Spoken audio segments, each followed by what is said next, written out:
How to create the perfect jailbroken iPad. ActionMenu.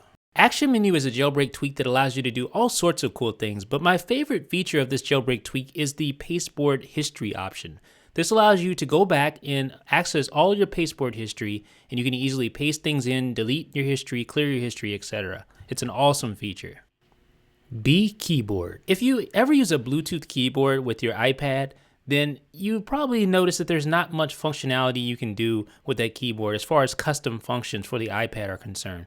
With BeKeyboard, that all changes. You can actually assign shortcuts to various functions on the iPad like app switcher left or app switcher right to specific key combinations, just like I'm doing here. All I'm doing is holding command and then hitting tab, and I'm swiping through all my apps just like that. So you can assign any of these functions to any of the key combinations on your keyboard. Awesome. BlueSelect. I think there's quite a few misconceptions out there about BlueSelect. This just isn't your run-of-the-mill Bluetooth toggle on or off, but this actually allows you to enable or disable the individual peripherals that you have for your iPad. For instance, if I have a Bluetooth keyboard, I can enable or disable that directly from this menu, or I can do so with my mouse as well. And the nice thing about this is that I can assign it to an activator gesture. BlueTroll. I've talked about BlueTroll just countless times in the past, and it still continues to be one of my favorite jailbreak tweaks for the iPad because this allows you to use various controllers like the Wii Remote or the iCade with games on iOS. It's very indispensable if you're an iOS gamer. Bridge.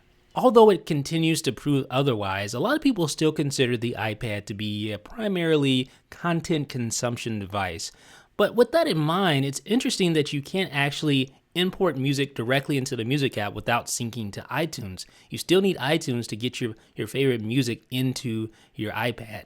Well, Bridge fixes that problem. You can actually directly import music that you download from the internet directly into the music app with Bridge. It works for podcasts, it works for ringtones, and of course, it works for music.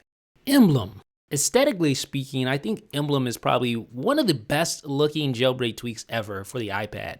It allows you to have OS X style notifications for your iPad. And as you can see, you can swipe through. If you receive more than 4 notifications, you can swipe through those. And of course, if you tap them, you can launch directly to the app in question. Very underrated jailbreak tweak. iFile. There really isn't much to say here that I haven't already said countless times in the past about iFile. This is a file manager for your iPad.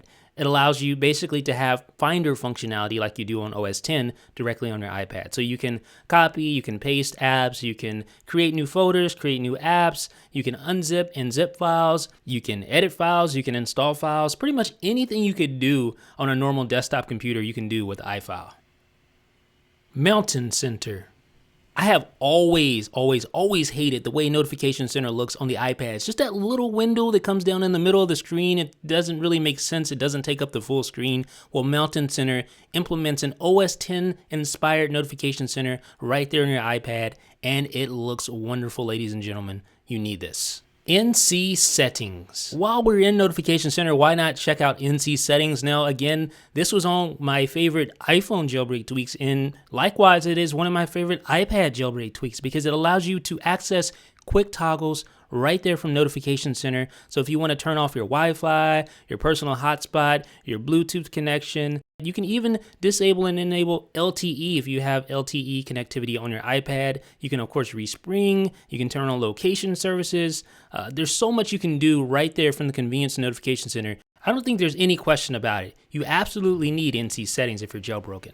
NoNews is good news. If you hate the annoying newsstand folder, then download this tweak. It allows you to hide the newsstand folder and present all the magazines and periodicals that would normally appear in it as normal app icons. Password Pilot. Again, this is a jailbreak staple for me. What you do is you place your password into Password Pilot, and then your password is automatically saved for the App Store. You no longer have to enter your password in manually. It's just right there whenever you're ready to download an app, and it works perfectly. RetinaPad. Don't you hate how ugly the iPhone-only apps look like on the iPad? Let me show you what I mean. You see how kind of blurry this is? This is obviously Instagram running without RetinaPad enabled. You see how the text is kind of blurry? Well, what I'm going to do is I'm going to open up or close out of Instagram first of all. Then I'm going to open up the Settings app, and I'm going to show you I can enable Instagram for RetinaPad. Let's go ahead and load up Instagram again, and look how clear the text looks now. And other assets benefit as well. If you use any iPhone only apps on your iPad, then you owe it to yourself to check out RetinaPad. Safari Download Manager.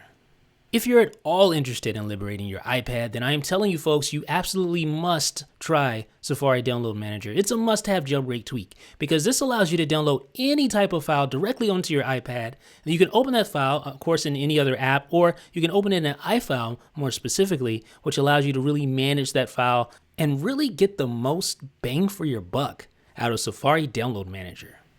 Swipe selection. Chances are that you probably edit text or at least compose documents on your iPad, and swipe selection is the perfect companion for editing text on the iPad because it allows you to swipe on your keyboard and position your cursor in the exact location you want it. You can also swipe from the Shift key and highlight text, the exact text that you want to highlight. If you edit text, you need this. Zephyr.